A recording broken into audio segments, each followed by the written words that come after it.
The text message appeared on my phone at 11:47 p.m. as I sat in my home office, struggling to focus on quarterly reports that seemed to blur together no matter how many times I blinked. Before we jump back in, tell us where you're tuning in from, and if this story touches you, make sure you're subscribed, because tomorrow I've saved something extra special for you. Mom, I saw Dad putting something in your tea again. The white powder stuff. I'm scared. The message was from Lucas, my 17-year-old son, texting from his bedroom upstairs. My hands trembled as I read it again, the words refusing to make sense. The ceramic mug sat half empty on my desk, the chamomile tea David had brought me an hour ago, now seeming sinister under the amber glow of my desk lamp. I'd been feeling increasingly drowsy lately, foggy, disconnected. David and his mother Eleanor had been so concerned about my episodes, times when I'd apparently said or done things I couldn't remember. According to them, I'd been making embarrassing scenes at social gatherings, forgetting important business meetings, acting erratically, enough that they'd suggested I see a neurologist. Just stress from the company, David would say, rubbing my shoulders with false concern. Victoria's been working too hard. Maybe it's time to step back from day-to-day operations. Victoria Caldwell. That was me. Founder and CEO of Caldwell. Dynamics, a software consulting firm I'd built from nothing 12 years ago. The company that had made our family wealthy beyond our modest beginnings. The company that David, my husband of 15 years, had slowly been positioning himself to control. I stared at Lucas's message, my mind racing despite the familiar lethargy creeping through my limbs. The white powder. How long had this been happening? How many cups of tea, glasses of wine, late-night snacks had been doctored while I trusted the people I loved most? My phone buzzed again. Another message from Lucas. Please be careful. Grandma Eleanor is in on it too. I have videos. Videos. My brilliant boy had been documenting this. The same kid who'd been spending more time locked in his room lately, claiming he was just focusing on college applications. He'd been protecting me, gathering evidence while I'd been slowly losing myself to whatever they'd been feeding me. Preparing and narrating this story took us a lot of time, so if you are enjoying it like this video, it means a lot to us. Now, back to the story. I stood up too quickly, gripping the edge of my desk as the room tilted slightly. Even now, whatever they'd given me tonight was working its way through my system. I needed to get to Lucas, needed to understand the scope of what they'd been doing, but more importantly, I needed to stay conscious long enough to form a plan. The house was eerily quiet as I climbed the stairs, each step feeling heavier than the last. David was allegedly at his monthly poker game with colleagues from the marketing firm where he worked, a job I'd helped him secure through my business connections. Eleanor, his mother, who'd moved in with us 6 months ago after her financial difficulties, was supposedly already asleep in the guest room that had become her permanent residence. Lucas's door was cracked open, unusual for him lately. I slipped inside to find him sitting at his computer, headphones around his neck, his face pale with worry in the blue glow of multiple monitors. "Mom," he whispered, immediately standing and helping me to his desk chair. "Are you okay? You look really tired." "I'm okay, sweetheart," I managed, though my words felt thick. "Tell me about the videos." Lucas's jaw tightened with an anger I'd rarely seen in my usually calm son. He pulled up a folder on his computer labeled School Project, Chemistry. Inside were dozens of video files dated over the past 3 months. "I started noticing you acting weird after family dinners," he explained quietly, clicking on the most recent file. "Like really tired and confused, and Dad and Grandma would always look at each other with these satisfied expressions." The video began playing. It was shot from Lucas's bedroom doorway, showing our kitchen below through the banister. The timestamp showed last Tuesday, 9:23 p.m. I watched in horror as David, my husband, carefully opened a small vial and tapped white powder into a mug before adding hot water and a tea bag. He's been doing this for months, Mom. Different amounts. On different nights. Sometimes Grandma Eleanor does it when he's not home. Lucas's voice cracked. I didn't know what to do. I thought about calling the police, but they're family, I finished for him, understanding his confusion perfectly. Lucas nodded, tears starting to form. I researched the powder. Based on your symptoms, I think it's some kind of sedative. Maybe benzodiazepine. Stuff that makes you drowsy and affects your memory. My brilliant son. At 17, he was already taking advanced chemistry and had been accepted to MIT for early admission. Of course he'd figured out what they were using. How long have you been feeling weird, Mom? Really? I thought back, my drugged mind struggling to create a timeline. 6 months, I said slowly. Maybe longer. Right around when Eleanor moved in. The realization hit us both simultaneously.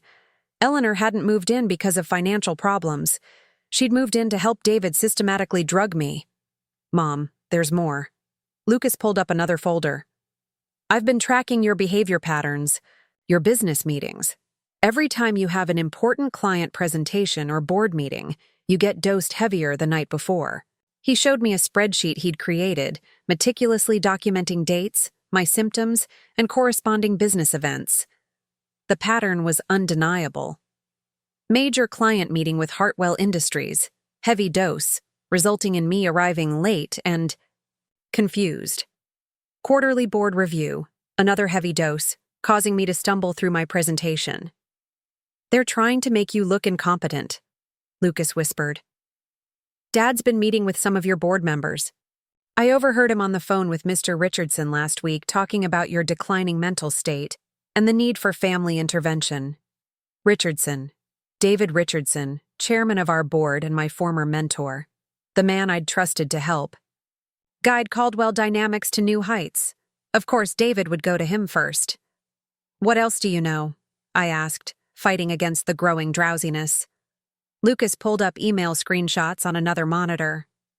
I hacked Dad's email. Sorry, but I had to. He's been corresponding with some lawyer about having you declared mentally incompetent. Something about transferring power of attorney. The pieces were falling into place with terrifying clarity. This wasn't just about making me look bad at work.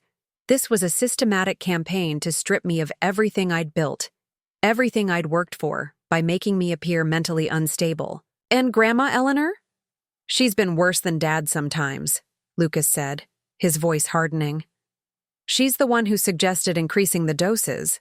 I have recordings of their conversations. He played an audio file recorded from some hidden device.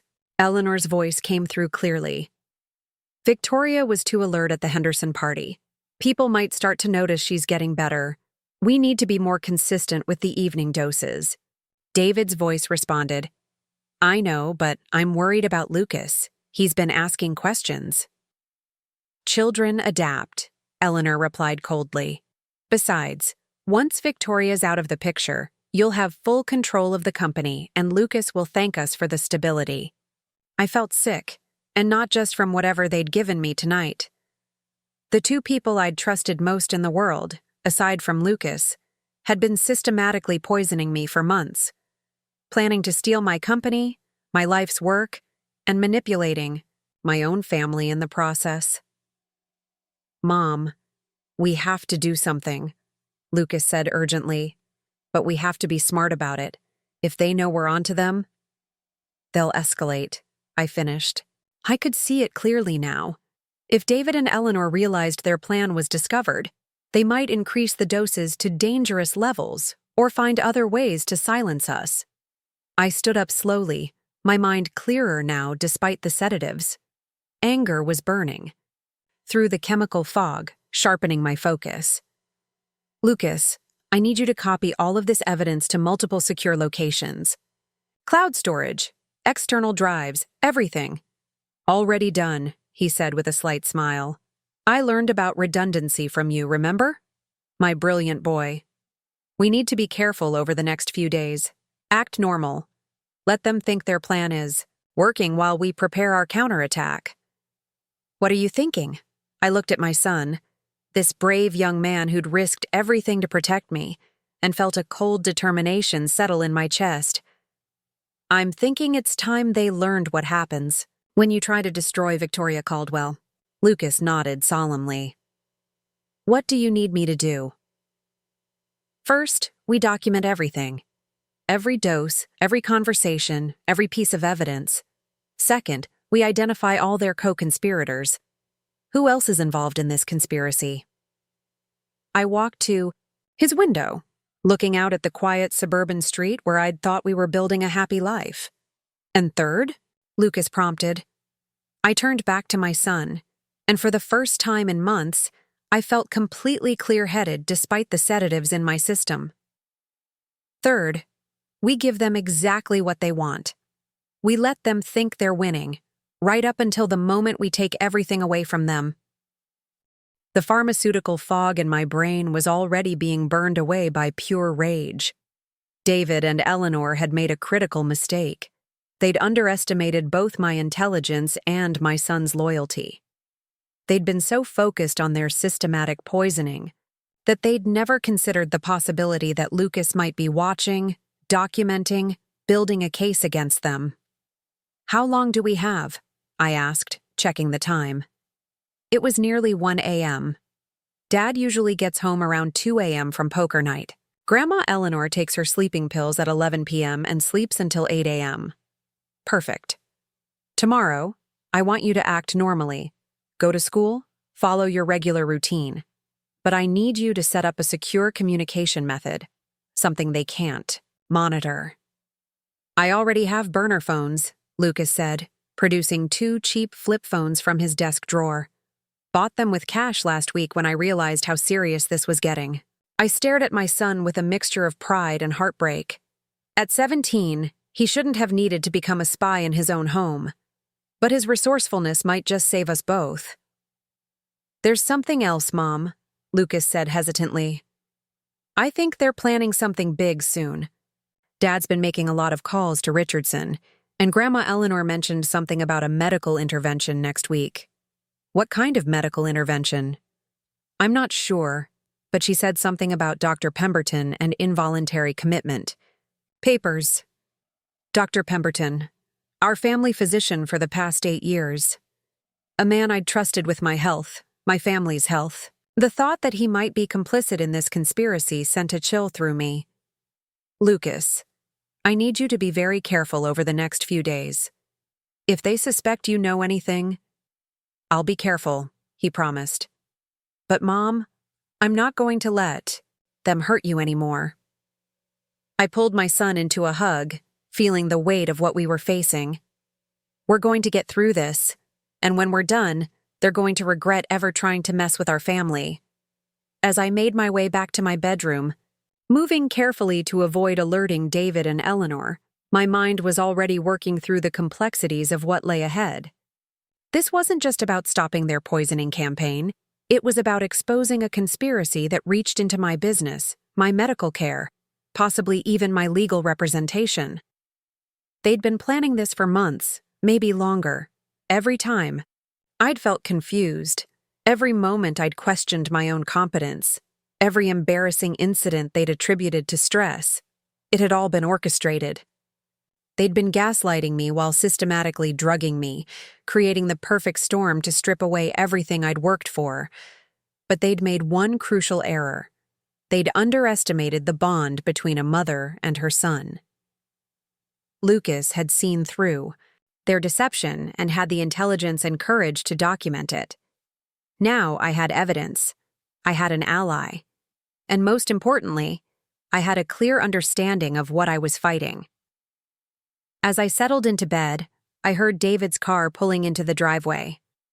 He would come upstairs soon, probably checking to see if the evening's dose had taken effect. I would need to pretend to be asleep, to continue the charade while we prepared our response. But for the first time in months, I felt truly awake.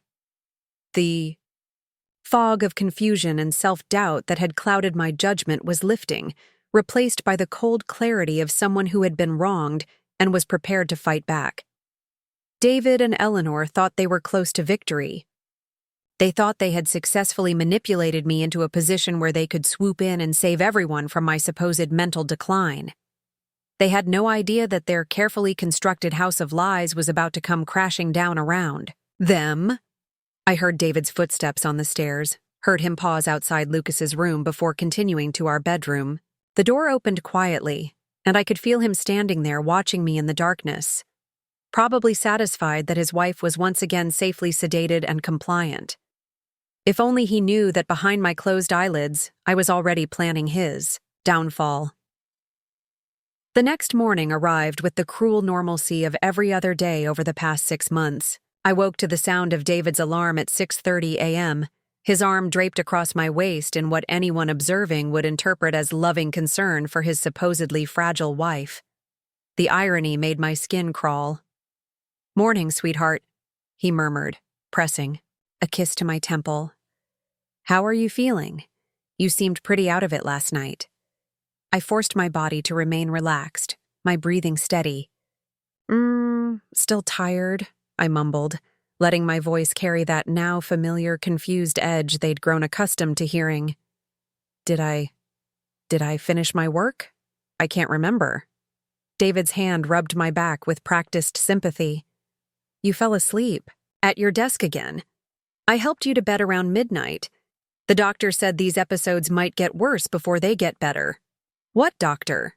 We'd discussed seeing Dr. Pemberton about my symptoms, but I had no memory of any actual diagnosis. Another lie in their carefully constructed narrative. "I have that meeting with Richardson today," I said weakly, testing the waters. "Actually, honey, I think we should postpone that. You're clearly not ready for important business discussions." David sat up, his voice taking on that patronizing tone I'd once mistaken for care. "I could handle it for you. Richardson and I have been talking about the quarterly projections anyway." My blood ran cold, but I kept my expression blank and confused. "Maybe you're right. I just feel so scattered lately." "That's why I'm here," he said, squeezing my shoulder. "To take care of you." After David left for his morning run, a new habit that had started around the same time as my episodes, I slipped into Lucas's room. He was already awake, dressed for school, but his laptop was open to what looked like homework. "Chemistry assignment?" I asked quietly. He glanced toward the door, then minimized the window to reveal multiple browser tabs about pharmaceutical interactions, legal precedents for medical fraud, and something that made my heart stop: involuntary commitment procedures in our state. "I've been researching all night," Lucas whispered. "Mom, this is bigger than we thought."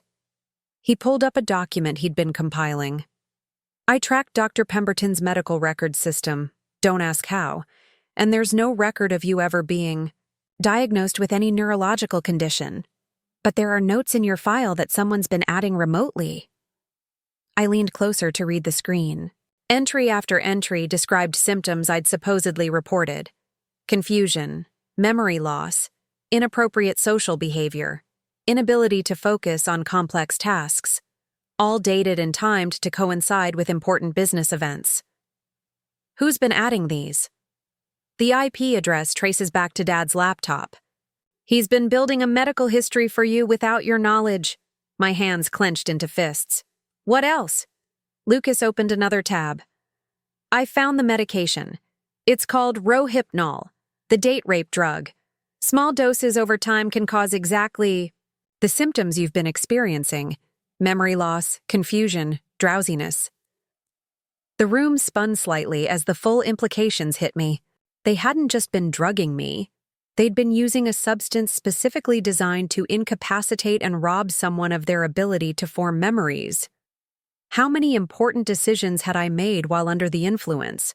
How many contracts had I signed without fully understanding them? "There's more, Mom. I found email exchanges between Dad and someone at Hartwell Industries." Hartwell Industries, our biggest client, worth nearly 40% of Caldwell Dynamics' annual revenue. The meeting where I'd supposedly performed so poorly that they'd threatened to break their contract. Lucas pulled up printed emails he'd somehow intercepted. The correspondence made my stomach turn. David had been feeding confidential information about our company's financial status to Hartwell's procurement director, painting a picture of a business in decline due to my deteriorating leadership. He's been sabotaging your relationships with clients, Lucas said grimly, making them doubt the company's stability while positioning himself as the reliable family member who could step in if needed. I thought about all the times David had offered to attend client meetings with me, claiming he wanted to support me during my difficult period. He'd been there for the Hartwell debacle, sitting quietly in the corner, probably documenting every confused moment for later use. What about Eleanor? What's her role in this? Lucas's expression darkened. She's the mastermind. I found her real financial records. She's not broke, Mom. She's got over $2 million in offshore accounts. The financial difficulties that brought her here were completely fabricated. The betrayal cut deeper than I'd expected. Eleanor had moved into our home 6 months ago, claiming her retirement investments had failed, and she had nowhere else to go. I'd welcomed her, converted our guest room into a permanent suite, included her in family dinners and holiday planning, all while she was orchestrating my downfall. She's been coordinating everything, Lucas continued. The timing of the doses, the fake medical entries, even coaching Dad on what to say to your business associates. I have recordings of her on the phone with someone she calls Dr. P, probably Pemberton, discussing your treatment plan. A thought occurred to me. Lucas, has anyone from the company been calling the house, asking about me? Yeah, actually. Richardson called yesterday while you were at the office. Grandma Eleanor answered and told him you'd had another episode and were resting under medical supervision. She said the family was considering more intensive treatment options. Intensive treatment. The involuntary commitment Lucas had been researching.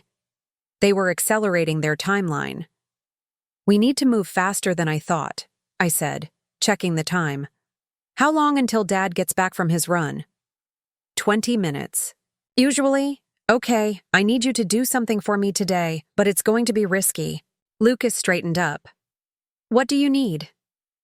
I want you to skip your first 2 classes and go to my office. Tell Sarah, my assistant, that I asked you to pick up some files for me. She'll believe you. She's known you since you were little. What? Files? Financial records, client contracts, anything that shows the company's actual performance versus what David might be telling people. But more importantly, I need you to access my secure computer and download everything from my personal drives. Lucas nodded. What am I looking for specifically? Evidence of my competence. Emails I've sent, decisions I've made, successful projects I've completed. We need to prove that the Victoria Caldwell who built Caldwell Dynamics is not the confused, incompetent woman they're trying to portray. I heard the front door open, David returning early from his run. Go, I whispered to Lucas. Take the back stairs and leave through the kitchen door. I'll tell them you had early practice. Lucas grabbed his backpack and slipped out while I forced myself to walk slowly back to my bedroom, adopting the confused, fragile persona they expected to see. David was in the shower when I entered our bathroom, steam already fogging the mirrors. Perfect. I opened his medicine cabinet, photographing every prescription bottle with my phone. Several were unfamiliar to me, including one that wasn't prescribed to either of us, a bottle of Rohypnol with no patient name. The evidence was right there in our own bathroom, hidden in plain sight because they never expected me to look. Feeling. Better, honey? David called from the shower. A little, I replied, quickly closing the cabinet. I think I'll work from home today. I don't feel ready for the office. That's probably wise. Eleanor's making her special tea blend for you. She says it helps with stress. Her special tea blend. The delivery method for their poison, presented as loving care from a concerned mother-in-law. Downstairs, Eleanor was indeed preparing tea, humming softly as she moved around our kitchen with the confidence of someone who believed she owned it. She looked up when I entered, her face immediately shifting to an expression of grandmotherly concern. "Victoria, dear, you look exhausted. Please sit down. I've made your favorite chamomile blend." I watched her pour steaming water over what appeared to be a normal tea bag, but I caught the subtle movement as she palmed something from her robe pocket.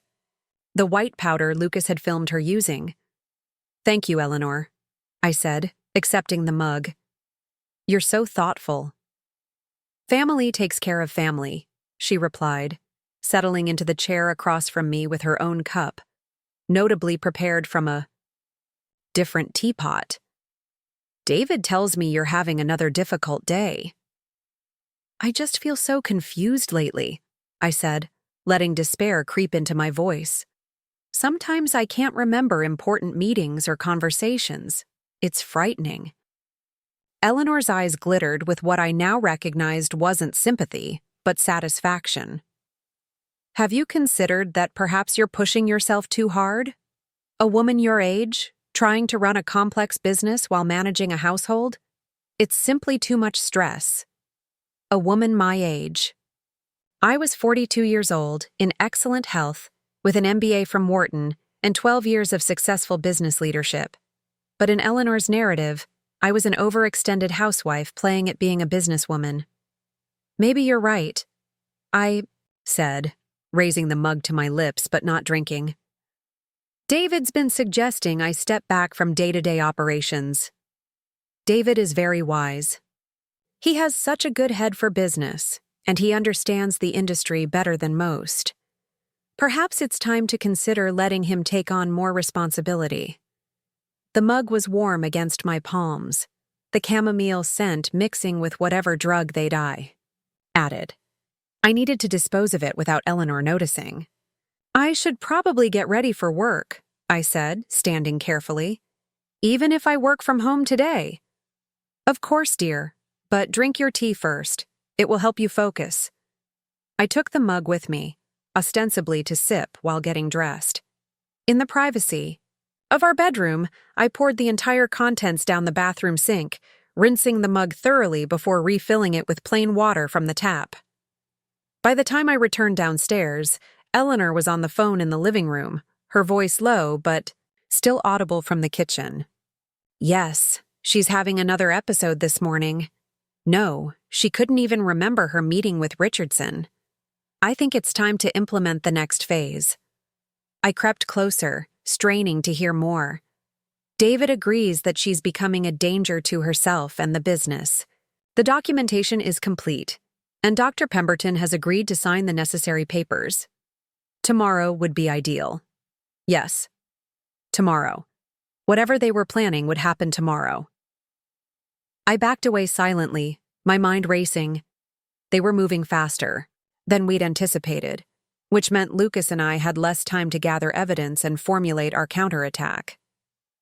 My phone buzzed with a text from an unknown number, one of the burner phones Lucas had prepared. "At your office now.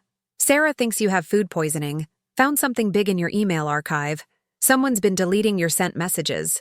Also found correspondence with a law firm about updating your will." My will.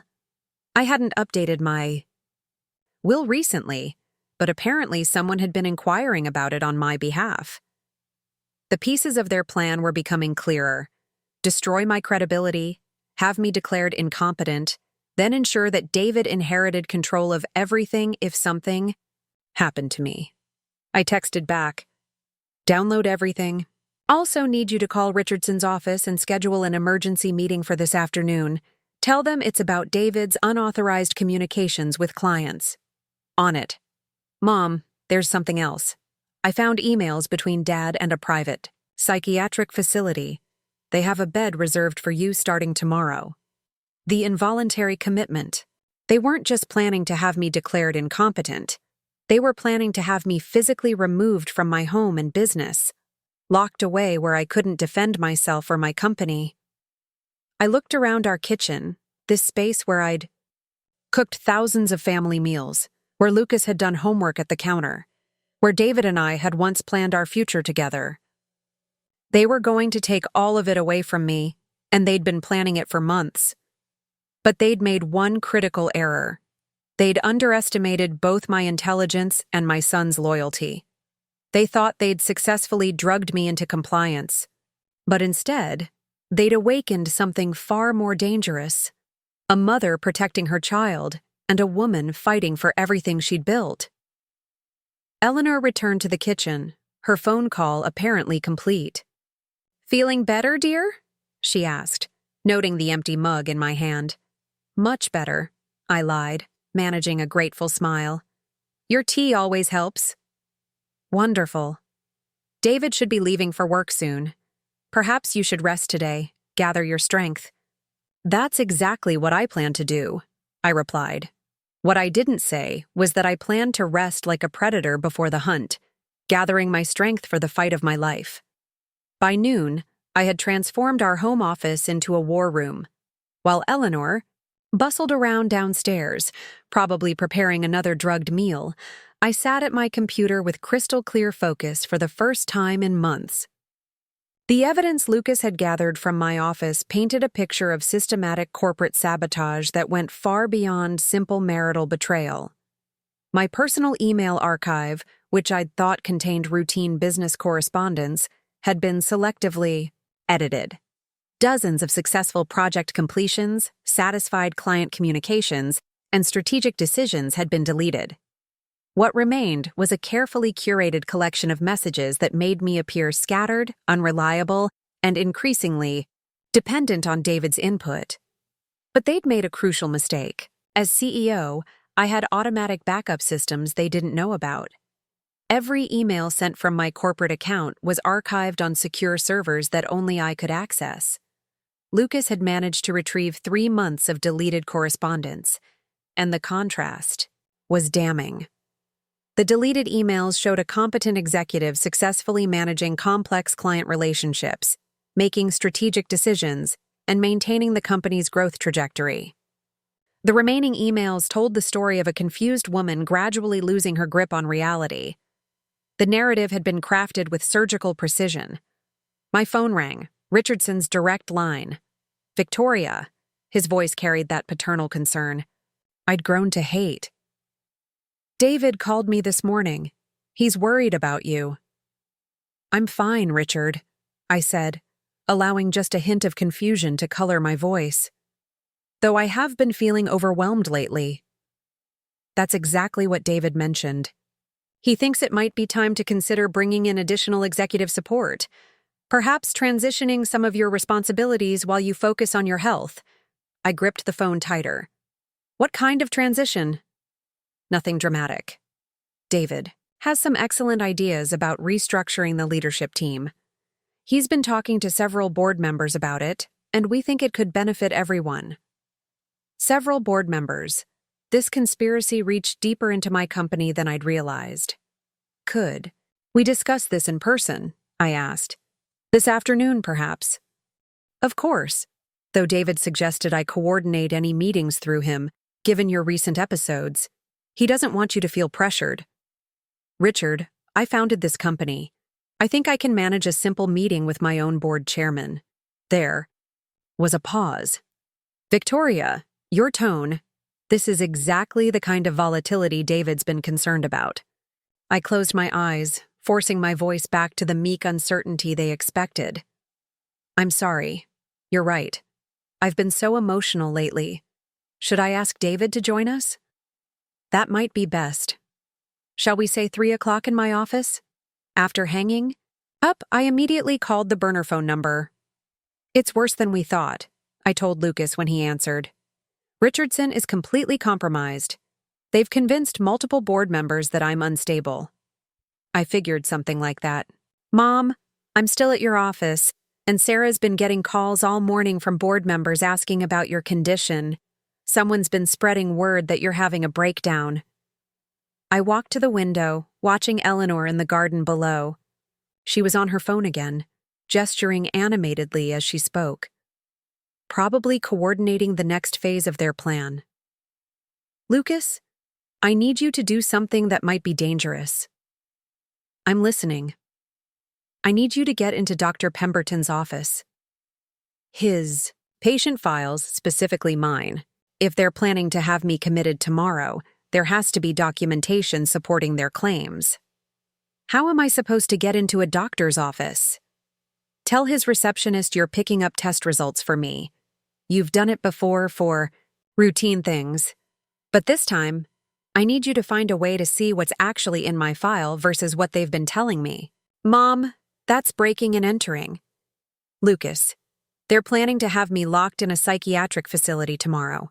Whatever's in that file is going to be used to justify it. We need to know what we're fighting. There was a long pause. Okay. But if I get caught? If you get caught, tell them exactly what's been happening. At 17, you're old enough for your testimony to matter in court. After ending the call, I turned my attention to the will inquiry Lucas had discovered. The law firm's name was unfamiliar, not the estate planning attorney I'd used for years. I called them directly. Pemberton, Hayes & Associates, a receptionist answered. This is Victoria Caldwell. I believe someone from your firm has been in contact about updating my will? Oh yes, Mrs. Caldwell. Your husband contacted us last week about reviewing your estate planning documents. Given your recent health concerns, he felt it was important to ensure everything was properly structured. My recent health concerns. David had been discussing my supposed medical condition with lawyers I'd never met. Could you tell me specifically what Mr. Caldwell discussed? He mentioned that you've been diagnosed with early-onset dementia and wanted to ensure your affairs were in order before the condition progressed. He had some concerns about the current beneficiary structure and power of attorney arrangements. Early-onset dementia. At 42. The audacity was breathtaking. I see. And what did your firm recommend? Mr. Hayes suggested a comprehensive review of all documents, with particular attention to transferring decision-making authority to your spouse while you're still competent to make such changes. We have an appointment scheduled for you next week. Thank you for the information, I said calmly. I'll need to reschedule that appointment. Of course. Should I coordinate with your husband? He mentioned he'd be handling your scheduling going forward. No, I said firmly. I'll handle my own scheduling. After hanging up, I sat in stunned silence. They hadn't just been planning to steal my company, they'd been preparing to strip me of every legal right, every financial asset, every scrap of autonomy. The will revision, the power of attorney transfer, the medical commitment. It was a complete life takeover disguised as concerned family intervention. My phone buzzed with another message from Lucas. At Pemberton's office. Receptionist believes I'm here for your test results, going to try to see the file. While Lucas risked himself for evidence, I turned to the financial aspects of their conspiracy. If Eleanor had offshore accounts despite claiming to be bankrupt, there had to be money trails connecting her to this scheme. I logged into our family banking accounts, something I hadn't done in months due to my supposed confusion about financial matters. What I found made my stomach drop. Over the past 6 months, David had been systematically moving money from our joint accounts to new accounts I'd never seen. Small amounts at first, then larger transfers disguised as business expenses or investment opportunities. Nearly $300,000 of our savings had been relocated to accounts bearing only his name, but more damning were the deposits. Irregular payments from sources I couldn't identify, ranging from $5,000 to $25,000, all deposited into David's personal account. Someone had been paying him for his services in destroying me. I cross-referenced the deposit dates with my episodes and found a perfect correlation. Every major payment coincided with a particularly effective drugging session that had resulted in professional embarrassment or missed opportunities. My phone rang. Lucas, calling from the burner. Mom, you're not going to believe what I found. Tell me. Pemberton's been documenting a completely fabricated medical history for you. According to your file, you've been showing symptoms of psychological deterioration for over a year. There are detailed notes about paranoid delusions, memory loss, inappropriate behavior. None of it true. What about recent entries? That's the scary part. There's a psychiatric evaluation scheduled for tomorrow morning. Someone named Dr. Marcus Webb from Riverside Psychiatric Hospital. Pemberton's notes recommend immediate involuntary commitment based on your rapid deterioration and potential danger to yourself and others. Potential danger to others. They were setting up a scenario where I could be locked away indefinitely, portrayed as not just incompetent, but potentially violent. Lucas, get out of there now. Come straight home, but be careful. I think they're accelerating their timeline. There's one more thing, Mom.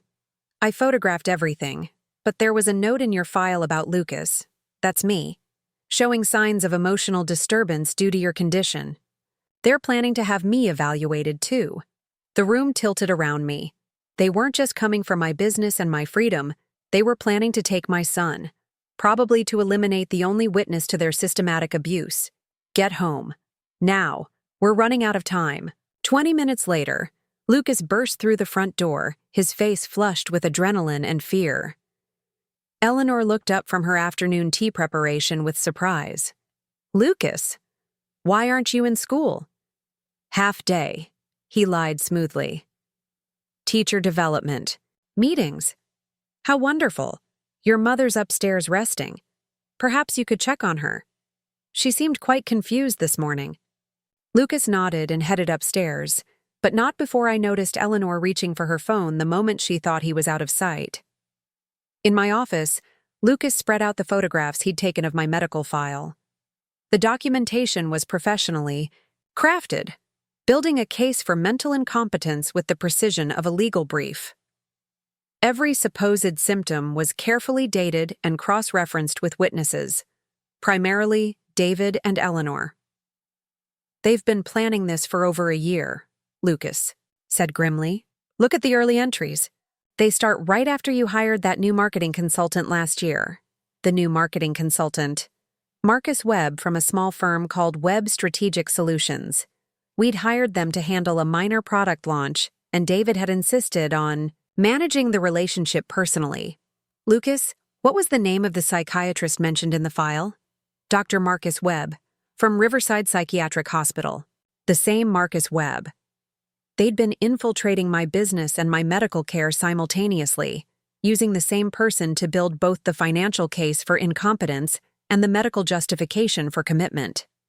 We need to call the police, Lucas said. With what? They'll see a confused woman making wild accusations against her concerned family. Pemberton will testify about my deteriorating mental state.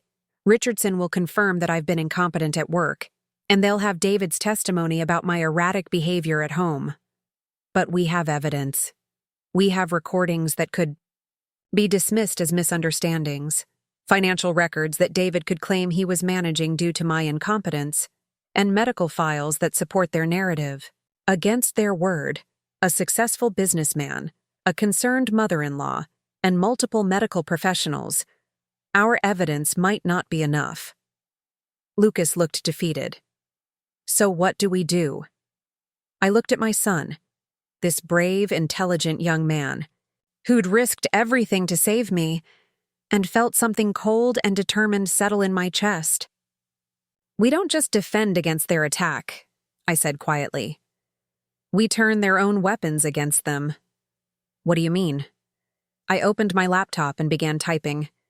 They've spent months building a case that I'm mentally incompetent.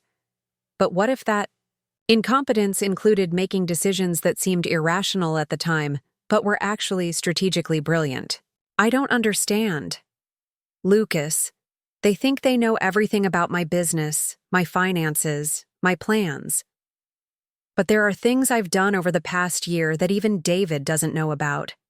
Contingency plans I put in place because something felt wrong, even when I couldn't articulate what it was. I pulled up a secure folder on my computer. 6 months ago, right around when Eleanor moved in, I started feeling paranoid about the business. I couldn't explain why, but I felt like someone was undermining me, so I did what any good CEO does when facing an unknown threat, which was, I hired a private security firm to audit everything, my home, my office, my financial accounts, even my medical records. The report came back clean, but I kept them on retainer with instructions to monitor any unusual activity. Lucas's eyes widened. You mean... I mean that everything David and Eleanor have been doing for the past 6 months has been documented by professionals. Every drugging session, every fake medical entry, every unauthorized communication with my clients. I just haven't accessed the reports because I wanted to see how far they'd go. I picked up my phone and dialed a number I'd memorized but never called. Titan Security Services, a crisp voice answered. This is Victoria Caldwell. Authorization code Delta 77 Alpha. I need to speak with Agent Morrison immediately. Agent Morrison here, a new voice said within seconds. Ms. Caldwell, we've been waiting for your call. Are you ready to proceed with Protocol Omega? Yes, full implementation. I want everything. Understood. We'll have comprehensive documentation ready for law enforcement within the hour. The subjects are currently under active surveillance. I hung up and turned to Lucas, who was staring at me with something approaching awe. Mom, how long have you been planning this? I haven't been planning anything, Lucas. I've just been protecting myself and my family the way any responsible person should. The fact that it happens to perfectly counter their conspiracy is simply good fortune. My phone rang. David, calling from his office. Hi, honey. His voice carried forced cheer. How are you feeling? Eleanor said you seemed better this morning. Much better, I replied. In fact, I think I'm ready for that meeting with Richardson this afternoon. Are you sure? We don't want to push too hard. David, I've made a decision. I think you're right about stepping back from the company. This has all been too much stress for me. The pause on the other end was telling. Really? You're ready to consider restructuring your role? I'm ready to consider a lot of things. Why don't you meet me at Richardson's office at 3? We can discuss the transition together. That's wonderful, Victoria. I'm so proud of you for recognizing what's best for everyone. After hanging up, I looked at Lucas. In 2 hours, they're going to walk into what they think is their victory meeting. Instead, they're going to find federal agents waiting with Gyar. Enough evidence to put them away for a very long time. What about me? The plan for my psychiatric evaluation? Lucas, by tomorrow morning, you'll be the star witness in a federal case against 3 adults who conspired to drug, defraud, and kidnap a minor. Your testimony will help put them away. For the first time in days, Lucas smiled. So we're really going to win? We already have, I said, watching through the window as Eleanor ended another phone call and headed toward the house with a satisfied expression. They just don't know it yet. At 2:45 p.m., I sat in my car outside Richardson's office building, watching David pace nervously in the lobby through the glass doors. He'd arrived early, probably wanting to coordinate with Richardson before I appeared for what he believed would be my professional execution. Agent Morrison's voice crackled through the earpiece Titan Security had provided. Target 1 is in position. Target 2 approaching from the north parking garage. Eleanor. I watched her elegant figure emerge from a black sedan, moving with the confidence of someone attending a coronation rather than a conspiracy. She'd dressed for the occasion in an expensive navy suit I'd never seen before, probably purchased with money stolen from our accounts. Target 3 still in building, Morrison continued. Richardson's in his office with 2 other board members. Legal team is standing by. I checked my phone. Lucas was safely at school, his normal afternoon classes providing him an alibi for whatever was about to unfold. We'd agreed he would stay in public view until this was over, just in case David and Eleanor had contingency plans that involved him. Ms. Caldwell, are you ready to proceed? I took a deep breath, feeling the weight of months of systematic abuse about to be answered. Let's finish this. The elevator ride to Richardson's floor felt eternal. I'd ridden it hundreds of times over. The years, celebrating contracts won, strategies planned, successes shared. Today, it carried me toward the climax of the most elaborate deception I'd ever encountered. Richardson's secretary, Margaret, looked up with practiced sympathy as I approached.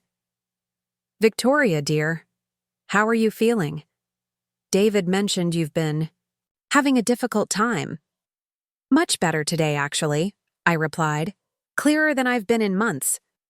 She frowned slightly, as if clarity wasn't what she'd been expecting. "They're waiting for you in the conference room." The conference room door opened to reveal a scene carefully staged for my professional demise. Richardson sat at the head of the table with two other board members, Patricia Chen from our finance committee and Robert Hayes from operations. David stood near the window with Eleanor beside him, both wearing expressions of concerned determination. But there were two additional figures I hadn't expected. Dr. Pemberton and a man I didn't recognize but suspected was the fake psychiatrist Marcus Webb. "Victoria," Richardson stood as I entered. "Thank you for coming. I know this isn't easy, but we all care about your well-being." I took the seat they'd left for me, positioned at the far end of the table like a defendant facing a tribunal. "I appreciate everyone's concern." David moved to stand behind my chair, his hand settling on my shoulder in what would appear to be supportive gesture. "Honey, we've asked Dr. Pemberton to join us because we think it's important to address your health concerns directly." Dr. Pemberton opened a thick file. "Victoria, I've been reviewing your recent medical history with Dr. Webb here, who specializes in cognitive disorders. We're both concerned about the progression of your symptoms." "What symptoms exactly?" I asked, maintaining the confused but cooperative tone they expected. Dr. Webb leaned forward, his voice carrying practiced authority. "Memory loss, confusion, inappropriate social behavior, inability to manage complex tasks. Your family has documented numerous incidents over the past several months." "The business has suffered," Patricia Chen added quietly. "Client complaints, missed deadlines, strategic decisions that don't make sense. David's been covering for you admirably, but we can't continue to put the company at risk." I nodded slowly, as if processing this information for the first time. "I have been feeling confused lately. Sometimes I can't remember important conversations or meetings." Eleanor spoke up from behind David. "We've been so worried, dear. You've seemed lost, almost like you're not yourself anymore. Which is why," Richardson continued, "we think it's time to consider a temporary leave of absence. David could assume your responsibilities while you focus on getting the help you need." "What kind of help?" I asked. Dr. Webb consulted his notes. "I specialize in early intervention for cognitive disorders. Riverside Psychiatric Hospital has excellent programs for patients experiencing your type of deterioration. Immediate treatment could slow the progression significantly." Immediate treatment. Involuntary commitment disguised as medical necessity. "How immediate?" I pressed. "We have a bed available tonight," Webb replied. "The sooner we begin treatment, the better your long-term prognosis." David's hand tightened on my shoulder. "It's for the best, Victoria. You'll be in expert hands, and I'll take care of everything here." I looked around the room at the faces of people I'd trusted, people I'd worked with for years, people who were now conspiring to strip away my freedom and my life's work based on fabricated evidence and fake medical diagnoses. "Before I agree to anything," I said quietly, "I'd like to understand exactly what's been happening to me." Dr. Pemberton frowned. "What do you mean?" "I mean, I'd like to know why my symptoms have been so specific, so conveniently timed with important business events. I'd like to know why I feel clear-headed right now when I should be having one of my episodes." The room went silent. David's hand had stopped moving on my shoulder. "Victoria," Richardson said carefully, "you're not thinking clearly. This is exactly the kind of paranoid thinking Dr. Webb warned us about." "Paranoid thinking," I repeated. "About what, specifically?" "About people trying to hurt you," Eleanor said, her voice taking on a sharper edge. "You've been making accusations, suggesting that your family doesn't have your best interests at heart." I stood up slowly, David's hand falling away from my shoulder. Speaking of interests, I'm curious about something. David, how much money have you moved from our joint accounts over the past 6 months? His face went pale. Victoria, this isn't the time. Actually, this is exactly the time. I pulled out my phone and opened the banking app. According to our financial records, you've transferred $287,000 to accounts I've never seen. Would you like to explain those transactions to the board, Patricia? Chen leaned forward with interest. What transactions? Also, I continued, I'm curious about the payments you've been receiving. Regular deposits ranging from $5,000 to $25,000, all coinciding with my supposed episodes. Who's been paying you, David? The room was completely silent now. Dr. Webb started to say something about confusion and paranoid delusions, but I cut him off. Dr. Webb, I'm also curious about your connection to Webb Strategic Solutions, the marketing firm we hired last year. Interesting coincidence that a psychiatrist and a marketing consultant share the same unusual name. Webb's professional composure cracked slightly. I don't know what you're implying. I'm not implying anything. I'm stating facts. I walked to the conference room door and opened it. Facts that federal agents are very interested in hearing. Agent Morrison entered first, followed by 3 other agents in dark suits. Behind them came a woman I recognized as Assistant District Attorney Sarah Chen, Patricia's sister, which explained how they'd compromised our Finance Committee member. Ladies and gentlemen, Agent Morrison announced, I'm Agent Morrison with the FBI. We have warrants for the arrest of David Caldwell, Eleanor Caldwell, Dr. Marcus Webb, and Dr. James Pemberton on charges of conspiracy, fraud, and drug trafficking. That the end. Room erupted. David lunged toward me, but Agent Morrison intercepted him smoothly. David Caldwell, you're under arrest for conspiracy to commit fraud, drug trafficking, and conspiracy to commit kidnapping. Eleanor tried to run, but there were agents in the hallway. Her composure finally shattered as handcuffs clicked around her wrists. This is insane! We were trying to help her! Dr. Webb, another agent said. You're under arrest for practicing medicine without a license, fraud, and conspiracy. Dr. Pemberton, you're under arrest for medical fraud and conspiracy.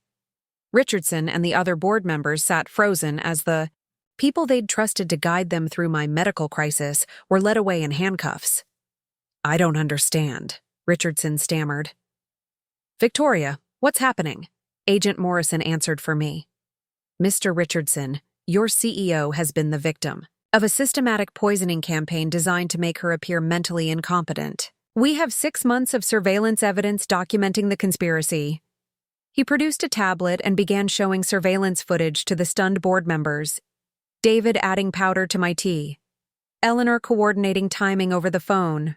Webb creating false medical records. Pemberton adding fraudulent entries to my file. The subjects have been systematically administering Rohypnol to Ms. Caldwell while building false documentation to support involuntary psychiatric commitment. Morrison continued. The goal was to gain control of her assets and her company. Patricia Chen looked sick. Victoria, I had no idea. When David showed us your erratic emails, your missed meetings. All carefully orchestrated, I said. David was drugging me before important events, then documenting my confused behavior as evidence of mental deterioration. Morrison pulled up financial records on his tablet.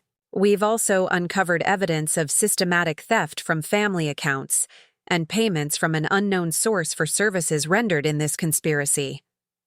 What unknown source? Richardson asked. We're still investigating, but preliminary evidence suggests this conspiracy extends beyond the immediate family. Someone was paying David Caldwell significant sums to execute this plan. Eleanor's voice carried from the hallway where agents were processing her arrest. You don't understand. She was becoming suspicious. We had to act fast. Agent Morrison nodded to his team. We'll need statements from all board members about any communications you had with the suspects regarding Ms. Caldwell's supposed medical condition. Over the next hour, the full scope of the conspiracy emerged. David had been building his case, for months, using my drugged state to create documentation of incompetence while positioning himself as the stable family member ready to step in. Eleanor had been the strategic mastermind, coordinating timing and managing the fake medical professionals. But the most chilling revelation came when Morrison showed us Webb's real background. He wasn't a marketing consultant or a psychiatrist. He was a professional con artist with a history of elaborate schemes targeting wealthy families. Someone hired Webb specifically for this job, Morrison explained. The payments to David were coming through Webb, but the money originated from offshore accounts we're still tracing. Richardson looked devastated. Victoria, I'm so sorry. David seemed so concerned, so knowledgeable about your condition. The board trusted his assessment. You trusted the assessment of a man who was systematically poisoning his wife, I replied quietly. But I understand why. They were very convincing. As the agents finished their work, Morrison approached me privately. Ms. Caldwell, we'll need you to come in for a full debriefing tomorrow. We have enough evidence to prosecute the immediate conspirators, but this appears to be part of a larger operation. Larger how? Webb has been involved in similar schemes in 3 other states over the past 5 years, always targeting successful women, always using family members as inside agents. Someone's been recruiting him for these jobs, and we need to find out who. I thought about the offshore accounts, the professional precision of the operation, the way they'd infiltrated both my business and medical care simultaneously. This wasn't just about my family's greed. It was part of something bigger and more sinister. Agent Morrison, what about my son? They had plans for him too. Lucas is safe. We have agents at his school as a precaution, but with the main conspirators in custody, the immediate threat is over. As I left Richardson's office, I felt a strange mixture of relief and emptiness. The people I'd loved and trusted most had betrayed me in the most fundamental way possible. But their downfall had been swift and complete. David and Eleanor would face federal charges, their assets would be frozen, and their reputations would be destroyed. But the victory felt hollow. My marriage was over, my family was shattered, and the trust I'd placed in David and Eleanor could never be rebuilt. The house we'd shared would never feel like home again, and the memories of 15 years together were now tainted with the knowledge of their deception. My phone buzzed with a text from Lucas. Saw the news? Are you okay? I texted back. I'm free. We both are. Come home when you're ready. As I drove through our neighborhood toward the house that was now truly mine again, I realized that this wasn't really an ending. It was a beginning. David and Eleanor had tried to take everything from me, but instead, they'd given me something unexpected. Absolute clarity about who I could trust and what I was capable of when pushed to my limits. Tomorrow, I would rebuild. Tonight, I would simply be grateful that Lucas and I had survived their attempt to destroy us. 3 weeks after the arrests, I sat in Agent Morrison's office reviewing the final pieces of a conspiracy that had reached far beyond my family's betrayal. The investigation had uncovered a sophisticated criminal network that specialized in targeting successful women through family manipulation, and David and Eleanor had been merely foot soldiers in a much larger operation. The mastermind is a woman named Catherine Morse, Morrison explained, spreading photographs across his desk. She's been running this scheme for 7 years, targeting at least 12 families that we know of.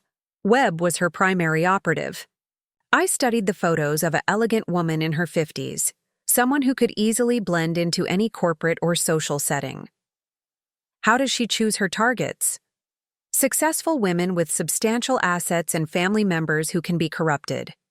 She researches the targets for months, identifying weak points in their relationships, then approaches family members with offers of financial incentives to participate. How much was David paid? Morrison consulted his files. Over the 6 months, Of active operations, he received $150,000. Eleanor received $75,000.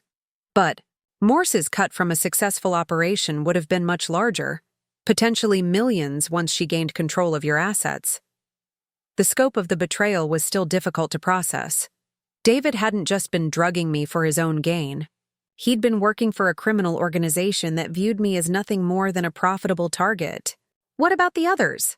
The fake psychiatrist, Dr. Pemberton. Webb was paid $200,000 for his role. Pemberton received $50,000 for falsifying medical records. The network also included corrupt board members at various companies, legal professionals, and even some legitimate medical facilities. I thought about Patricia Chen's shocked reaction when the arrests happened. Was Patricia Chen involved? No, but her sister Sarah was compromised. The network infiltrates board positions through family connections, then uses those relationships to provide credibility for their operations. My phone buzzed with a text from Lucas. Home from therapy. Dinner together tonight? Lucas had been seeing a counselor to process the trauma of discovering his father and grandmother's betrayal. At 17, he'd shown remarkable resilience, but the psychological impact of learning that two of his closest family members had been systematically poisoning his mother was significant. Of course. I'll cook. Real food, no special ingredients. I texted back, allowing myself a dark smile. Morrison noticed my expression. How are you both handling everything? Lucas is stronger than I expected, but he's angry. Not just at David and Eleanor, but at himself for not realizing it sooner. And you? I considered the question carefully. I'm rebuilding. The company is recovering quickly. It turns out my actual performance over the past 6 months was much better than what David had been reporting to the board.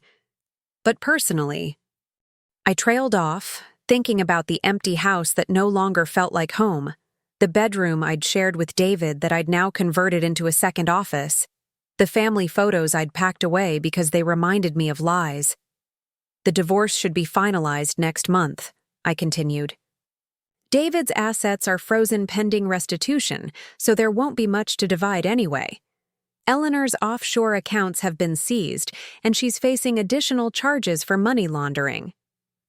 What about custody of Lucas? David's parental rights are being terminated as part of his plea agreement. Lucas is nearly 18 anyway, and he's made it clear he wants nothing to do with his father. Morrison nodded sympathetically.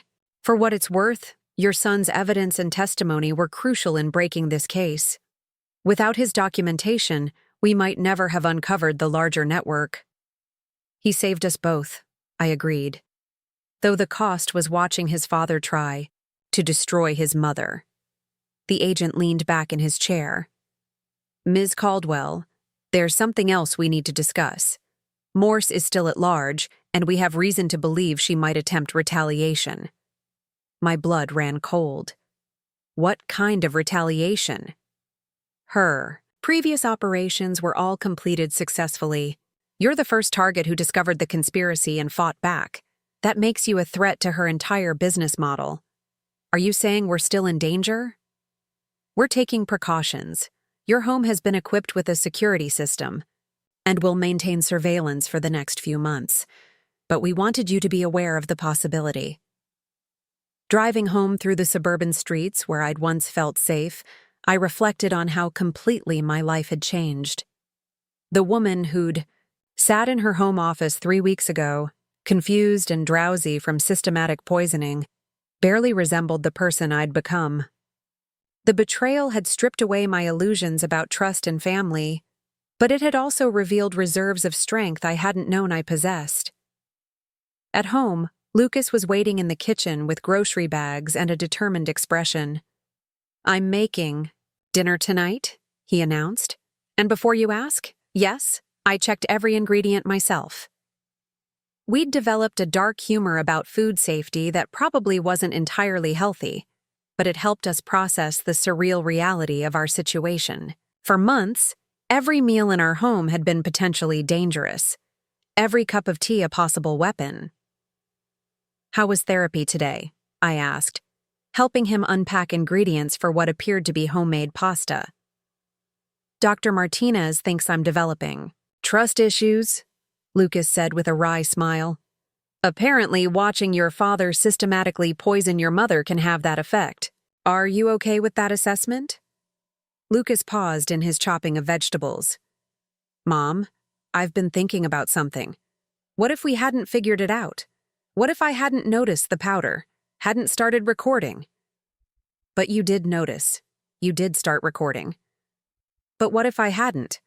You'd be locked in a psychiatric hospital right now. David would be running your company, and I'd probably be in some kind of custody situation with social services. I sat down at the kitchen island, watching my son work with the methodical precision he'd inherited from me. Lucas, we can't live in the what-if scenarios. We have to focus on what actually happened. You were brave enough to act, smart enough to gather evidence, and loyal enough to risk everything to save me. But what about next time? What about other families going through this right now? His question hit me harder than I'd expected. Somewhere out there, Catherine Morse was probably already targeting her next victim, recruiting new family members to betray their loved ones for money. Agent Morrison said they're using our evidence to investigate other cases, I offered. Your documentation might help save other families.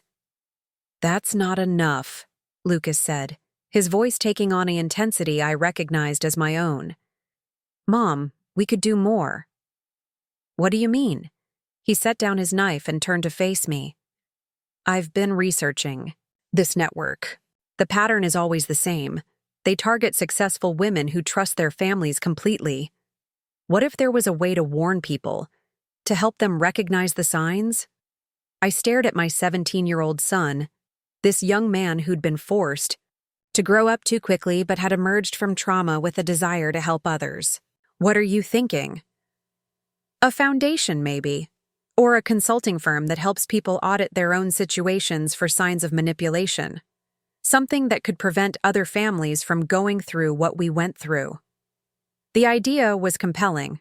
Who better to recognize the signs of systematic manipulation than someone who'd lived through it? Who better to help victims than people who'd successfully fought back? Lucas, that's a remarkable idea, but are you sure you want to dedicate your life to thinking about what happened to us? Mom, what happened to us is going to be part of who we are forever. We can either let it define us as victims, or we can use it to help other people avoid becoming victims. That evening, after we'd shared our first completely worry-free family dinner in months, I found myself thinking about Lucas's proposal. The idea of turning our trauma into a tool for helping others appealed to something deep in my nature. The same instinct that had built Caldwell Dynamics from nothing. My phone rang. Agent Morrison. Ms. Caldwell, I wanted to update you on the investigation. We arrested Catherine Morse this afternoon. Relief flooded through me. Where was she? Portland, Oregon, already in the early stages of targeting a new family. Your case gave us the evidence we needed to move quickly. What happens now? She'll face federal charges for conspiracy, fraud, and racketeering. With the evidence we've gathered from your case and the others, she's looking at decades in prison. After hanging up, I walked through my house, truly my house now, free of the people who'd tried to steal it from me. The walls no longer held the poison of deception. The kitchen was safe again, and the bedroom upstairs was mine alone. But more than reclaiming my home, I'd reclaimed myself. The confused, doubting woman who'd questioned her own competence was gone, replaced by someone who understood exactly what she was capable of when everything was on the line. 2 months later, I stood before the board of Caldwell Dynamics, presenting our most ambitious expansion in years. The company had not only recovered from the disruption caused by David's sabotage, but had grown stronger.